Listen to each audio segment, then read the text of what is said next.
اور خوش نصیب حجاج کرام، میں تو یہاں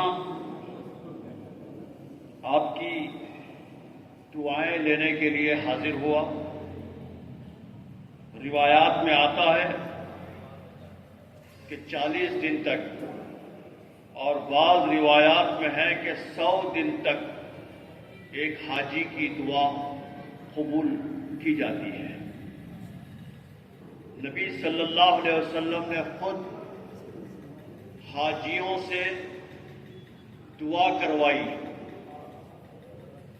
اور پھر ارشاد فرمایا کہ حاجیوں سے دعا کرنے کی خواہش کی جائے، اور میں نبی اکرم صلی اللہ علیہ وسلم کی خواہش کے مطابق آپ حضرات سے اس سے دعا کرتا ہوں کہ آپ ہمارے لیے دعا کریں۔ حج ایک بہت بڑی عبادت ہے۔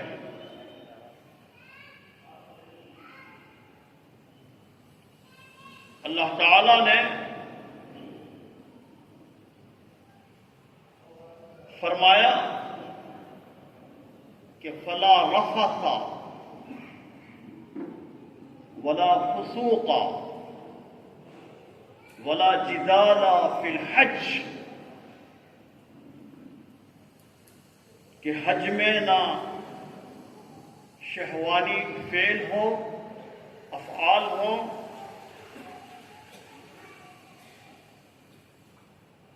نہ فسق ہو، نہ فجور ہو، نہ لڑائی ہو، نہ جھگڑا ہو۔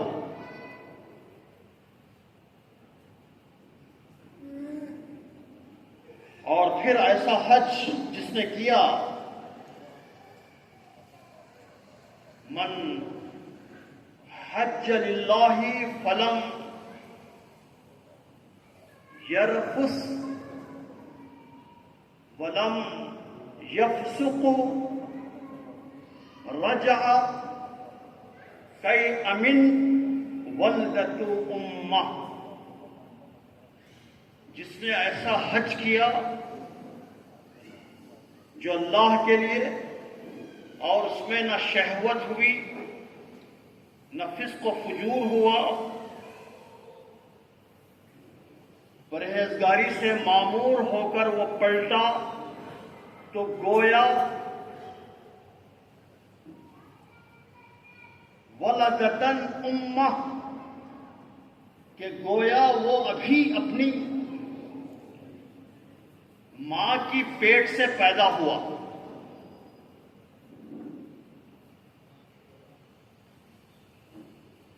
تو جو حاجی آئے ہیں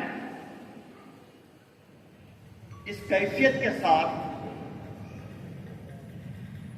حج کے فریضے سے مشرف ہو کر، وہ ان کی کیفیت ابھی پیدا ہوئے بچے کی سی ہے، اور پیدا ہوا بچہ جو گناہوں سے پاک رہتا ہے۔ گناہوں سے پاک 3 لوگ ہوتے ہیں۔ ایک جس نے اخلاص کے ساتھ کلمہ شہادت پڑھا اور اسلام میں داخل ہوا، تو اللہ تعالیٰ اس کے تمام پچھلے گناہوں کو معاف کر دیتے ہیں۔ اور دوسرا جو حج کر کر آیا، اللہ تعالیٰ اس کے تمام گناہوں کو معاف کر دیتے ہیں۔ اس کی کیفیت نومولود بچے کی ہوتی ہے۔ تو اب نومولود بچے کو کیا کرنا چاہیے؟ اس کو اپنی نئی زندگی کا آغاز کرنا چاہیے۔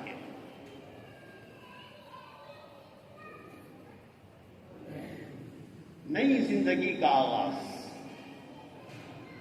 کہ میں ابھی پیدا ہوا ہوں اور باقی کی زندگی ایسے گزارے جو گناہوں سے پاک ہو، قرب الہی سے معمور ہو، خدمت خلق کے جذبے سے اس کا دل لگا رہے، لوگوں کی خدمت کر کر وہ خوش ہو، ماں باقی زندگی وہ جو وہاں پر سیکھ کر آیا، وہاں پر کیا سیکھ کر آیا؟ رب چاہی زندگی سیکھ کر آیا۔ تو اس لیے وہ اپنی منمانی زندگی کو چھوڑ دے، من چاہی زندگی کو چھوڑ دے اور رب چاہی زندگی کو اختیار کرے۔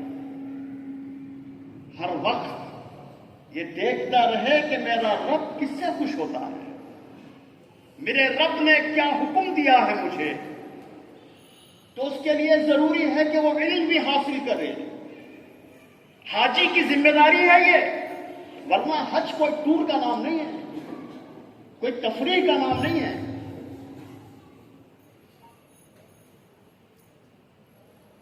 کوئی آپ ٹوریزم کے پلیس پر جا کر نہیں آئے۔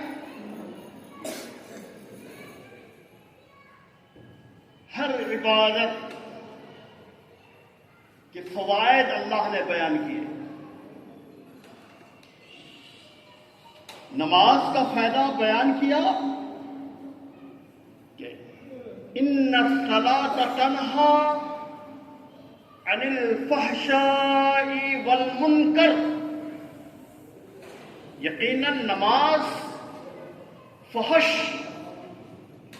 برے کاموں سے اور منکرات سے روکتی ہے۔ اور کوئی نماز پڑھے، شراب بھی پیے، نماز بھی پڑھے، جوا بھی کھیلے، نماز بھی پڑھے، برے کاموں کے اندر ملوث بھی ہو، نماز بھی پڑھے، سود کو چوری سے لے، نماز بھی پڑھے، بینک کا سود ہڑپ کر جائے، نماز بھی پڑھے، فکس ڈپازٹ کے اوپر زندگی گزارے، تو یہ سمجھنا چاہیے کہ اس نے نماز نہیں پڑھی۔ اگر وہ خشوع و خضوع کے ساتھ، حضور قلب کے ساتھ نماز پڑھے گا تو ضرور وہ فحش اور منکرات سے بچے گا، اور نماز اس کو منکرات سے بچائے گی۔ اور روزے کا فائدہ بتایا کہ لعلکم تتقون، تمہارے اندر تقوی کی صفت پیدا ہو، تم متقی بنو، تم اللہ کو بن دیکھے ڈرنے والے بنو، اللہ کا استحضار تمہارے اندر پیدا ہو، خوف خدا تمہارے اندر پیدا ہو، خدا سے تمہاری رغبت بڑھ جائے، ہر وقت خدا کو حاضر و ناظر جانو۔ یہ کیفیت تمہارے اندر روزے کے ذریعے سے پیدا ہو، ورنہ صرف فاقہ کشی کا نام روزہ نہیں ہے۔ اللہ کے خزانے میں اور اس کے گوڈان میں کچھ کمی تھی جو آپ کو بھوکا رکھنے کے لیے چھوڑ دیا۔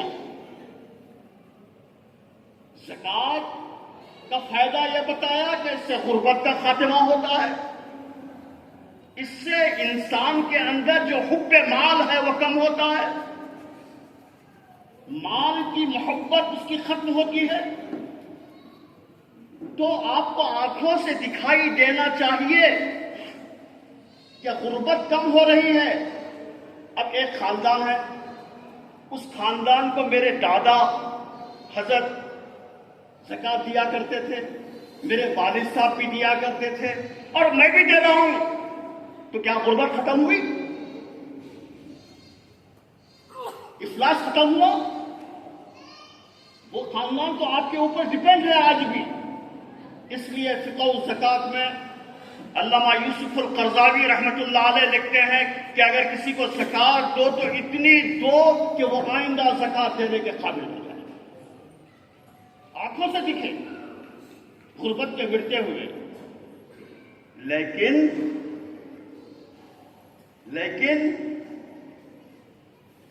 حج کے سلسلے میں فرمایا، حج کے سلسلے میں فرمایا فائدہ کیا فرمایا؟ تم خود آؤ یہاں تاکہ لوگ یہاں آ کر دیکھیں، اپنے آنکھوں سے مشاہدہ کریں کہ اس حج میں کیسے کیسے فائدے رکھے گئے ہیں۔ لِيَشْهَدُوا مَنَافِعَ لَهُمْ، سورہ حج آیت نمبر 28۔ ہم نے اس کے اندر بہت سے منافع رکھے ہیں، اور وہ تم جب وہاں پہنچو گے، اپنے آنکھوں سے دیکھو گے، تب وہ محسوس ہوگا۔ حضرت امام اعظم ابو حنیفہ رحمۃ اللہ علیہ کہتے ہیں کہ جب تک میں نے خود حج نہیں کیا، مجھے حج کے فائدے معلوم نہیں ہوئے، میں جان نہیں سکا کہ حج کے کیا فائدے ہیں۔ حج بہت بڑی سعادت مندی ہے، بہت بڑی نیک بختی ہے۔ یہ وہ سعادت ہے بڑے بڑے شہنشاہوں کو نصیب نہیں ہوئی۔ حج جو ہم جیسے لوگوں کو نصیب ہو گئی، یہ سعادت بڑے بڑے شہنشاہوں کو نصیب نہیں ہوئی۔ ہمارے میر عثمان علی خان نظام سرکار، جن کی طوطی بولتی تھی، جن کا ایئر لائنس تھا، جن کے ریلویز تھے، جن کے خزانے بھرے ہوئے تھے، بہت مالدار، دنیا کا مالدار ترین شخص تھا۔ اس نے رباط بنائے، آج بھی ہمارے پرانے حیدرآباد کے لوگ رباط سے فائدہ اٹھا رہے ہیں۔ اس نے جس وقت سعودی عرب میں افلاس تھا، غربت تھی، جنریٹر لگوایا وہاں پر خانہ کعبہ میں، اس نے بڑے بڑے کام کیے۔ مدینہ بلڈنگز بنا کر مدینے کو وہاں سے فنڈ جایا کرتے تھے، یہ وہ نظام تھا۔ لیکن اللہ نے نظام کو حج کی توفیق نہیں دی، سعادت نہیں بخشی۔ کئی لوگوں کو حج کروایا اس نے، لیکن آپ کو اللہ نے حج کی سعادت بخشی۔ یہ میں کہتا ہوں کہ بہت بڑی سعادت ہے۔ اور جب تک آپ خانہ کعبہ کو پہنچے، کیا کہتے رہے؟ لبیک لبیک اللہم لبیک، حاضر ہوں، اے میرے اللہ میں حاضر ہوں۔ لبیک لا شریک لک لبیک، حاضر ہوں، تیرا کوئی شریک نہیں۔ ان الحمد، ساری تعریفیں تیرے ہی لیے ہیں، کسی کے لیے تعریفیں نہیں ہیں۔ تعریف کے قابل صرف اور صرف تو ہی ہے۔ والنعمت، اور نعمت سب تیری ہی ہے۔ لا شریک لک والملک لک لا شریک لک، والملک، بادشاہی تیری ہی ہے۔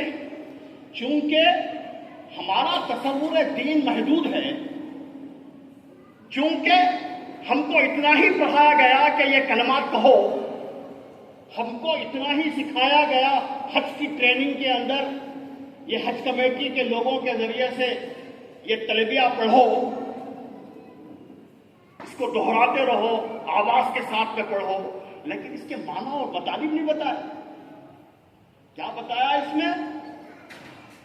والملک لک، ملک تیرے ہی لیے ہے، بادشاہی تیرے ہی لیے ہے، تیرے ہی بادشاہی ہے، تیرے سوا کسی اور کو میں بادشاہ تسلیم کرنے کے لیے تیار نہیں ہوں، تیرے سوا کسی اور کے حکم کو تسلیم کرنے اور ماننے کے لیے تیار نہیں ہوں۔ جتنے لوگ خدا بنے ہوئے ہیں اس زمین پر، ان کی خدائی کو جب تک میں ختم نہیں کر دوں گا اور بالفعل میں تیری خدائی کو نافذ نہیں کر دوں گا، اس وقت تک چین سے نہیں بیٹھوں گا۔ یہ ہے وہ عہد جو ایک حاجی کرتا ہے، لیکن ہماری محدود تصور دین کی وجہ سے ہمارے ذہن کے اندر آتا ہی نہیں۔ علامہ اقبال نے کہا تھا والملک کے سلسلے میں کہ بادشاہی اسی کی ہے۔ علامہ اقبال نے کہا تھا یہ بہت بڑا انقلاب ہے، یہ بہت بڑا انقلاب ہے، اس سے بڑھ کر اور کیا فکر و عمل کا انقلاب، اس سے بڑھ کر اور کیا فکر و عمل کا انقلاب، بادشاہوں کی نہیں اللہ کی ہے یہ زمین۔ کیا کسی حاجی کو کے دل میں یہ آیا؟ کیا کسی حاجی کے ذہن سے یہ بات ٹکرائی؟ اگر ٹکرائی تو معافیا، اگر نہیں ٹکرائی ہے تو ضرورت اس بات کی ہے کہ اللہ کی حاکمیت کے قیام کے لیے جد و جہد کرنے والے بنے حاجی۔ ماں باقی جو زندگی ہے وہ ماں باقی زندگی کو اللہ کی بالفعل حاکمیت کے اور اس کی بڑائی اور اس کی کبریائی کو نافذ کرنے کے لیے جد و جہد کرے۔ یہی میں سمجھتا ہوں کہ حج کا بہت بڑا اثر ہے۔ پھر آپ نے خانہ کعبہ کو دیکھا، آدمی عجائب عالمی جو عجائب ہیں، ونڈرس آف دی ورلڈ، ایک دو مرتبہ دیکھتا ہے۔ میں سمجھتا ہوں میں 2-3 مرتبہ تاج محل دیکھا، وہ بھی اتفاق ہے، خاص طور پر دیکھنے کے لیے نہیں گیا میں، میرا راستہ تھا جانے کا، علی گڑھ میں پڑھتا تھا میں اس زمانے میں، تو وہیں سے ٹرین پر اترتے تھے ہم، تو ہم نے دیکھا 1-2 مرتبہ دیکھنے کے بعد میں دل بھر گیا۔ لیکن خانہ کعبہ وہ عمارت ہے، دنیا کے ان عجائب میں سے ایک عجیب گھر ہے۔ آپ دیکھتے جائیے، آنکھوں میں سموئے جائیے، لیکن آپ کا دل نہیں بھرتا کبھی۔ خانہ کعبہ کو دیکھنا بھی عبادت ہے، حالانکہ اس کے اندر کوئی ونڈرز نہیں ہے، ایک سادہ سیدھا قسم کی عمارت جس کے اندر کھڑکیاں بھی نہیں ہیں، صرف ایک دروازہ ہے اور اس پر بھی پردہ پڑا ہوا ہے بس۔ اور جس خانہ کعبہ کو آپ نے اپنے نگاہوں سے دیکھا ہے حاجیوں، اب اس نگاہ سے آپ کسی غیر محرم کو نہیں دیکھیں گے۔ جس خانہ کعبہ کو آپ نے اپنے نظروں سے دیکھا، اب آپ کوئی حرام کی چیز کو نہیں دیکھیں گے۔ جس نگاہوں سے آپ نے خانہ کعبہ کو دیکھا، آپ کوئی نیوڈ اور ننگا قسم کی تصویر نہیں دیکھیں گے۔ چھپ چھپ کر دیکھ رہے ہیں سوشل میڈیا کے اندر، بوڑھے لوگ بھی دیکھ رہے ہیں، آج کل سب آ گیا ہے ہاتھ کے اندر، جتنی گندگی ہے دیکھ لو۔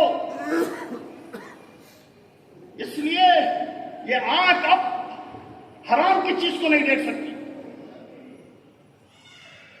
یہ آنکھ کسی کی بادشاہت اور شہنشاہت اور اقتدار کو دیکھ کر مرعوب نہیں ہو سکتی۔ یہ آنکھ کسی کے مال کی طرف نہیں دیکھ سکتی۔ یہ آنکھ ہم بنائیں، یہ حاجیوں کے لیے پیغام ہے۔ پھر آپ نے طواف کیا، آپ نے سعی کی۔ سعی کیا ہے؟ کیا کوئی خدا کی علامت ہے وہاں پر؟ کیا خدا کی عبادت ہے وہاں پر؟ نہیں، سعی دراصل ایک ماں کی یاد ہے، ماں کی طلب ہے۔ سعی صفا اور مروہ کے درمیان میں، سعی کے ذریعے سے وَصَفَا وَالْمَرْوَةَ مِنْ شَعَائِرِ اللَّهِ، یہ کہتے ہوئے اسلام نے ماں کے مقام کو بلند کیا، ماں کو عظیم بنا دیا، ہر حاجی کے لیے لازم کر دیا، ہر عمرہ کرنے والے کے لیے لازم کر دیا کہ وہ صفا اور مروہ کے درمیان میں سعی کرے۔ ہم نے سعی کی، ہم نے مینا میں قیام کیا، ہم نے عرفہ میں قیام کیا جو رکن اعظم ہے حج کا۔ یوم عرفہ کے دن، اور عرفہ کیا ہے؟ ایک میدان ہے. عرفہ کیا ہے؟ اس کی ایک باؤنڈری ہے. مسجد نمرہ کے اندر ایک حصہ عرفہ سے باہر ہے. اس لیے لوگ کہتے ہیں کہ مسجد نمرہ میں جاؤ تو ذرا احتیاط کے ساتھ میں جاؤ. وہاں پہ کچھ لگا ہوا بھی ہے، کچھ لکھی وغیرہ بھی ہے وہاں پر کہ یہ عرفہ کے باؤنڈری کے اندر نہیں ہے. تو باؤنڈری کے اندر آپ رہے. کیا سیکھا؟ کہ وہ باؤنڈری کے اندر زوال سے پہلے آپ گئے اور زوال آفتاب کے بعد وہاں سے نکلے، غروب آفتاب کے بعد وہاں سے نکلے. وقت مقرر ہے. لیکن اب ہماری ایک باؤنڈری ہے، اور وہ باؤنڈری کیا ہے؟ وہ باؤنڈری ہے ہماری زندگی کی. ہم ماں کے پیٹ سے پیدا ہوئے ابھی حج کر کر، اور پھر یہ زندگی رہے گی ہمارے زندگی کے غروب ہونے تک، مرنے تک. تو مرنے تک ہم اس باؤنڈری کے اندر رہیں، باؤنڈری سے باہر نہ نکلے. یہ ہے پیغام حج کا. پھر آپ مسجد مشعر الحرام گئے، مزدلفہ گئے. پھر آپ وہاں سے نکل کر دعائیں کی، وہاں سے نکل کر جمرات گئے، شیطان کو کنکریاں ماری. کیا ہے شیطان کو کنکریاں مارنا؟ ایک برگزیدہ شخصیت نے ایک عمل کیا تھا، اس کی یاد ہے. لیکن حاجی جو کنکری مارتا ہے اس کی یاد بھی ہے. اور شیطان کو کنکری مارنا دراصل اس بات کا اعلان بھی ہے کہ اے دشمن انسان، انہو لکم عدو مبین، میں تجھے سنسار کرتا ہوں، میں تجھے اپنی زندگی میں آنے نہیں دوں گا. اسی طرح جتنے دنیا کے اندر اللہ کے دشمن ہیں ان کو بھی میں سنسار کروں گا. اگر یہ جذبہ پیدا نہیں ہوا، آپ نے کنکریاں ماری، عملی زندگی میں آپ نے شیطان کو کنکری نہیں ماری، تو کیا کیا؟ تو یہ ہے وہ پیغام جو ہمیں ملتا ہے. پھر وہاں سے ہیڈ کوارٹرز گئے. ہیڈ کوارٹر کیا ہے؟ خانہ کعبہ، طواف زیارہ. یہ بھی حج کے ارکان میں سے ایک رکن ہیں، فرائض میں سے ایک فرض ہے. ہیڈ کوارٹر چلے گئے. پھر وہاں پر طواف کیا، دعائیں کی. پھر آپ جبل رحمت پر چڑھ چڑھ کر آپ نے دعائیں کی. ارے لاکھوں حاجی جبل رحمت پر چڑھ چڑھ کر دعائیں کرتے ہیں، لیکن لاکھوں میں سے چند ایک لوگ بھی ایسے نہیں ہوں گے جن کو یہ بات یاد ہو کہ یہی وہ جبل رحمت ہے جس پر نبی رحمت صلی اللہ علیہ وسلم نے ٹھہر کر وہ خطبہ ارشاد فرمایا تھا، اور جس کے اندر سارے انسانوں سے کہا تھا جو لوگ موجود ہیں وہ لوگ غائب تک میری بات کو پہنچائیں، غائبین تک پہنچائیں. اور وہ غائبین کون ہیں؟ حضرت شفیع علیہ الرحمٰن نے معرف القرآن میں لکھا کہ غائبین سے مراد سور پھونکتے وقت میں جو بچہ پیدا ہوگا وہ غائبین میں شامل ہے. یہ پیغام رسانی کا کام اس وقت تک کرنا، اس وقت تک اس بچے تک یہ پیغام پہنچانا ہماری ذمہ داری تھی. اور حاجیوں کو یہ پیغام دیا گیا کہ تم اس ذمہ داری کے لیے مامور کیے جا رہے ہو. کیا واقعی وہ احساس ہمارے اندر پیدا ہوا؟ اگر پیدا ہوا تو فبیہا، اگر پیدا نہیں ہوا تو پیدا کیجئے. اور یہی دراصل ہماری بنیادی ذمہ داری ہے، شہادت الی الحق، اللہ کی وحدانیت کی شہادت، رسول اللہ صلی اللہ علیہ وسلم کے رسول ہونے کی شہادت، دین کے دین حق ہونے کی شہادت، قرآن کے بندگان خدا کا پیغام ہونے کی شہادت. یہ شہادت اگر نہیں، جذبہ نہیں ہے شہادت دینے کا. پھر اس کے بعد میں آپ نے کیا کیا؟ قربانی دی. کیا ہے قربانی؟ کیا ہے وہاں تو ٹکٹ خرید لیے ہوں گے IDP کا، معلوم تک نہیں ہوا، ٹائم بھی نہیں معلوم ہوتا وہاں پہ کب آپ کی قربانی ہونے والی ہے۔ لیکن دوستو، وہ قربانی کوئی معمولی قربانی نہیں تھی، وہ قربانی تھی ان صلاتی و نسکی و محیایا و مماتی للہ رب العالمین۔ میری نماز، میرے مراسم عبودیت، میرا جینا، میرا مرنا، سب کچھ اللہ رب العالمین کے لیے ہے۔ کیا واقعی یہ جذبہ، قربانی کا جذبہ،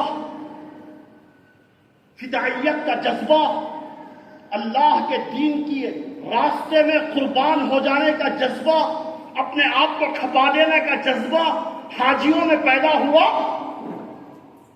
پیدا ہوا تو ٹھیک ہے، نئے پیدا ہوا تو تم ابھی پیدا ہوئے ہو ماں کی پیٹ سے، اپنے اندر پیدا کرو۔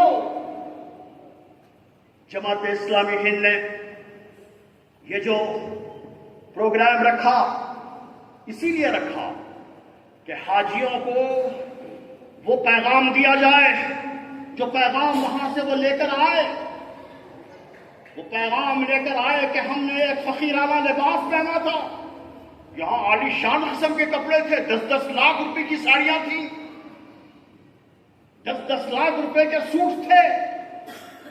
10 لاکھ روپے اس سے کہہ رہا ہوں کہ معمولی مودی کے پاس 10 لاکھ کا سوٹ ہے۔ تو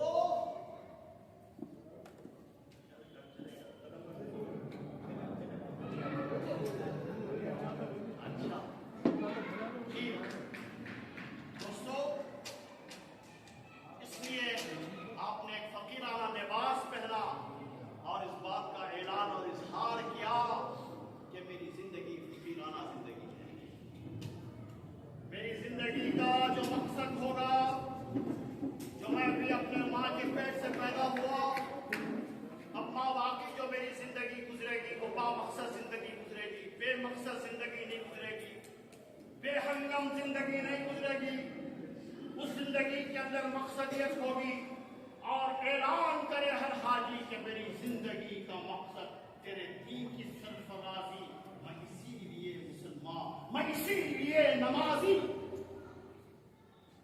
اگر یہ اعلان کرتا ہے اور اس دین کے غلبے کے لیے جو اس وقت یہ دین مغلوب ہے، محکوم ہے، مجبور ہے، مسجدوں میں محصور ہے یہ دین، کوئی ہماری عزت ہے، ہمارا کوئی وقار ہے، ہم کو کوئی پوچھ کر دیکھتا ہے؟ کل صرف اشارہ دیا فرانس نے کہ میں فلسطین کو تسلیم کرنے کے لیے تیار ہوں، تو آج مسٹر شام نے بھوپال مچا دیا۔